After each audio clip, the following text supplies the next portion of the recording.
जय गुरु जी, शुक्राना गुरु जी। ओम नमः शिवाय, शिव जी सदा सहाय। ओम नमः शिवाय, गुरु जी सदा सहाय। शुक्राना संगत जी, लख लख शुक्राना मेरे गुरुपा का। संगत जी, गुरु जी के चैनल पर नए हैं तो प्लीज़ गुरु जी के चैनल को सब्सक्राइब करो और गुरु जी की संगत का हिस्सा बनो। और हाँ संगत जी, आप सच में गुरु जी की कृपा पाना चाहते हो तो गुरु जी का सत्संग पूरा सुना करो और सत्संग को और लोगों तक भी शेयर ज़रूर करा करो, क्योंकि हम गुरु जी की सेवा में जुड़े हैं। तो गुरु जी की सेवा मतलब गुरु जी की संगत में हमारे थ्रू कोई एक भी पर्सन अगर जो गुरु जी की संगत का हिस्सा बनता है तो ये हमारी तरफ से गुरु जी की सेवा ही है संगत जी। क्योंकि ये चैनल गुरु जी की संगत ही है, गुरु जी का चैनल नहीं, गुरु जी की संगत ही है। क्योंकि यहाँ पर आकर लोग सत्संग सुनते हैं, जैसे संगत में होता है ना, तो यहाँ पर भी सेम गुरु जी की संगत आकर गुरु जी के सत्संग सुनती है, जो हमें अपने गुरुपा की एक छोटी सी संगत को बड़ा करना है, बड़े में बदलना है। तो इसीलिए संगत जी प्लीज़ गुरु जी के सत्संग को शेयर ज़रूर करें, ताकि गुरु जी के सत्संग और लोगों तक भी पहुँचे और लोगों तक भी गुरु जी की कृपा बरसे। तो संगत जी चैनल को सब्सक्राइब करना ना भूलें और गुरु जी के नाल जुड़ें। सबसे पहले तो हम सब यही कहते हैं कि आप जो आज यहाँ बैठे भी हैं ना, तो वो भी गुरु जी की कृपा ही है। हम सोचते हैं कि हम अपनी मर्ज़ी से सत्संग सुनने आए हैं, पर संगत जी ऐसा है नहीं, क्योंकि असल में यह बुलावा भी गुरु जी का ही होता है। जैसे कहते हैं ना हम कि मैया रानी के यहाँ जिसका बुलावा आता है वो ही जा पाता है वैष्णो देवी। जिसका मैया रानी नहीं बुलाती हैं वो जा ही नहीं सकता, चाहे कितनी भी कोशिश कर ले। ऐसे ही गुरु जी दे नाल है। अगर आप यहाँ बैठे हो और सत्संग सुन रहे हो तो ये मेरे गुरु जी की ही हमारे ऊपर कृपा है। ये हमारी कोई चॉइस नहीं होती संगत जी। सत्संग के चैनल बहुत हैं और बहुत अच्छे अच्छे सत्संग भी हैं उन चैनलों पर जो आपको आपके गुरुपा सत्संग सुनाना चाहते हैं, जो सत्संग आपको गुरुजी सुनाना चाहते हैं, वो सत्संग आप ज़रूर सुनेंगे। संगत जी, गुरुजी की कृपा का हिसाब ही नहीं लगाया जा सकता। हम गुरुजी की कृपा का हिसाब लगा ही नहीं सकते, क्योंकि संगत जी गुरुजी हमें वो भी दे देते हैं जो हमने कभी सोचा ही नहीं होता। और हमारे गुरुपा हमें कभी कभी ऐसा होता है कि जो हम मांगते हैं वो भी नहीं देते। तो हमें ऐसा लगता है कि हमारे गुरुपा हमारी अरदास सुन ही नहीं रहे हैं, पर संगत जी ऐसा होता नहीं है। गुरुजी कहते थे कि अरदास ना किया करो, क्योंकि अरदास जब हम करते हैं ना संगत जी, तो हमें चाहिए, जो हमें चाहिए हम वो मांगते हैं कि गुरुजी मेरी ये अरदास है, आप मुझे यह दे दो। जैसे मुझे घर दिला दो या मेरे बेटे की सरकारी नौकरी लगा दो। तो मतलब कहीं ना कहीं हम गुरुजी से अपनी इच्छा अनुसार मांगते हैं कि आपकी लाइफ में आपको क्या चाहिए। गुरुजी कहते थे कि तुम्हें बताने की ज़रूरत नहीं है, तुम्हें मुझे ये बताने की ज़रूरत ही नहीं है कि तुम्हें क्या चाहिए। संगत जी जैसे कहते हैं ना, एक छोटा बच्चा जो बोल नहीं सकता, अगर उसे भूख लगती है तो उसकी माँ उसके बिन बोले भी समझ जाती है कि उसे भूख लगी है। या उसे कोई परेशानी होती है, जैसे पेट में दर्द वगैरह कहीं कुछ परेशानी होती है, तो माँ उसके बगैर बोले भी उसकी परेशानी समझ जाती है। तो वही गुरुजी हैं। गुरुजी बोलते हैं कि तुम्हें बताने की ज़रूरत नहीं है कि तुम्हें क्या चाहिए, मुझे पता है कि मेरे बच्चे के लिए क्या ज़रूरी है। संगत जी हमें ऐसे गुरुजी मिले हैं जिनके आगे हमें अरदास भी करने की ज़रूरत ही नहीं है, क्योंकि बिन बोले ही सब कुछ जानने वाले गुरुजी को हमें कुछ बताने की ज़रूरत ही नहीं है। कुछ भी, बस एक सिंपल तरीका है कि आप एक बात बोलो, गुरुजी मुझे समझ नहीं है कि मेरे लिए क्या अच्छा है, आप अपनी मर्जी करो, आप मेरे गुरुपा हो, आपको पता है कि मेरे लिए क्या सही है। क्योंकि संगत जी हमारे गुरुपा को पता है हमें क्या, कब और कैसे देना है। तो हमारे गुरुपा बोलते हैं कि मत किता करो अरदास।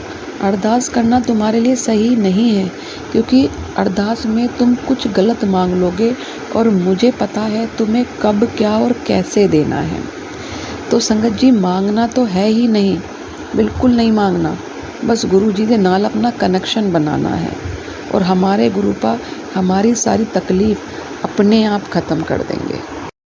तो संगत जी, पुरानी संगत से आंटी कहती हैं कि हम सोचते हैं कि गुरुपा हमारी अरदास नहीं सुन रहे हैं, पर ऐसा नहीं होता।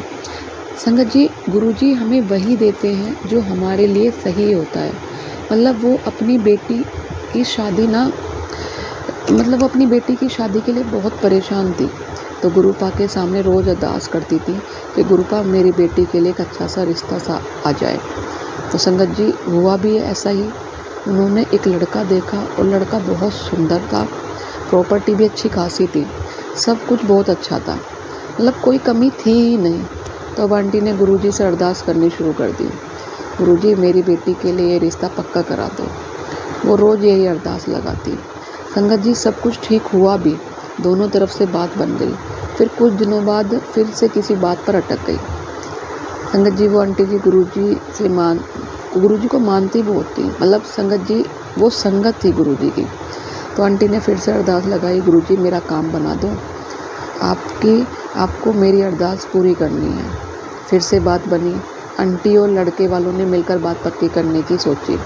तो आंटी ने निकलते वक्त बोला, गुरुजी मेरे नाल चलो, मैं आपकी कुड़ी का रिश्ता पक्का करने जा रही हूँ। तो संगत जी, आंटी चली गई। तो वहाँ जाकर लड़की और लड़के में आपस में बात हुई। तो लड़की ने कहा कि मैं नौकरी, शादी के बाद नौकरी करना चाहती हूँ, पर लड़के ने मना कर दिया कि मेरे पास प्रॉपर्टी बहुत है, शादी के बाद नौकरी करने की कोई ज़रूरत नहीं है हमारे घर में। तो इस बात पे थोड़ा सा लड़की ने कहा कि मैं सोच कर जवाब दूंगी। उनकी बेटी और आंटी दोनों घर जाती हैं, तो लड़की उनकी तैयार नहीं होती है कि मतलब मुझे शादी के बाद नौकरी करनी है। कहते हैं ना आजकल की लड़कियां इंडिपेंडेंट है, तो वो बेटी नहीं मानती है। आंटी उसे बहुत समझाती है, पर वो लड़की नहीं मानती है। तो वहाँ से रिश्ता हट जाता है। पर वो आंटी बहुत ज़्यादा दुखी होती हैं और गुरुजी से कहती भी है कि गुरुजी आपसे अरदास लगाई थी कि मेरी बेटी की यहाँ पर शादी करा दो, पर पता नहीं क्या कमी हुई, आपने मेरी अरदास पूरी नहीं करी। तो संगत जी, कुछ दिनों बाद उस लड़के की शादी हो जाती है, पर बाद में आंटी को पता लगता है, उस लड़के की शादी होने के बाद कुछ टाइम बाद आंटी को पता लगता है कि वो लड़का अब उनकी लड़की के लिए नहीं सही था। वो लड़का मतलब थोड़ा गुस्सेबाज था और मतलब उस लड़के के और उनकी बेटी की जोड़ी सही नहीं रहती। अगर शादी हो भी जाती तो शायद ये रिश्ता आगे तक नहीं चलता। तो कहते हैं ना संगत जी, गुरु जी हमें सिर्फ वो ही देते हैं जो हमें चाहिए या जो हमारे लिए ठीक है। ज़रूरी नहीं है कि जो हमें चाहिए हमारे गुरुपा वो भी दें, नहीं, जो हमारे लिए सही है हमारे गुरुपा वो ज़रूर हमें देते हैं। अगर जो उन आंटी की बेटी की शादी वहाँ पर हो भी जाती तो वो उनकी बेटी खुश नहीं होती, और अगर बेटी खुश नहीं होती तो आंटी बिल्कुल भी खुश नहीं होती। कहते हैं ना, हमारे गुरुपा ने हमारे नाल रिश्ता बना लिया है तो हमारी तकलीफ़, हमारी परेशानियाँ उन्हें सबसे ज़्यादा, हमसे भी ज़्यादा अच्छे से पता है कि हमारे लिए क्या सही है और क्या हमारे लिए सही नहीं है। तो हमारे गुरुपा हमें वही देते हैं जो हमारे लिए सही होता है। संगत जी, जब हम अपने गुरुजी दे नाल जुड़ गए हैं तो हमें अपने गुरुपा पर विश्वास रखना है और अपने आप को, अपने गुरुपा को सरेंडर करना है। संगत जी, उन आंटी को भी समझ आ गया था कि उन्हें क्या करना है और क्या नहीं करना, तो उन्होंने भी अपने आप को गुरुजी को सरेंडर किया और गुरुजी के ऊपर सब छोड़ दिया। और संगत जी, उन आंटी के सारे काम अच्छे हुए।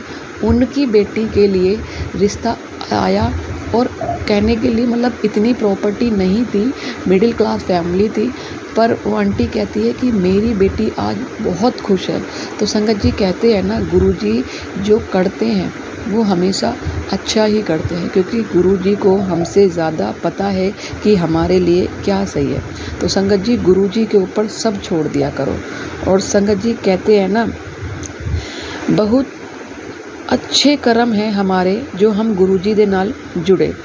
संगत जी, आप भी अपने आप को गुरुजी के सामने सरेंडर करो और गुरुजी की कृपा का पाओ, क्योंकि हमारे गुरुजी को सब पता है कि कब क्या और कितना देना। तो संगत जी, आपको ये सत्संग अच्छा लगा हो तो वीडियो को लाइक, शेयर और कमेंट करके ज़रूर बताना कि आपको ये सत्संग कैसा लगा हो। हाँ संगत जी, इस सत्संग को ज़्यादा से ज़्यादा शेयर भी करो ताकि हर घर में गुरुपा की कृपा बरसे और हर घर में गुरु जी की महिमा सुनी जाए, जानी जाए कि हमारे गुरु जी की कितनी महिमा है, गुरु जी की कितनी कृपा है। तो जय गुरु जी, शुक्राना गुरु जी। ओम नमः शिवाय, शिव जी सदा सहाय। ओम नमः शिवाय, गुरु जी सदा सहाय। जय गुरु जी, जय संगत जी।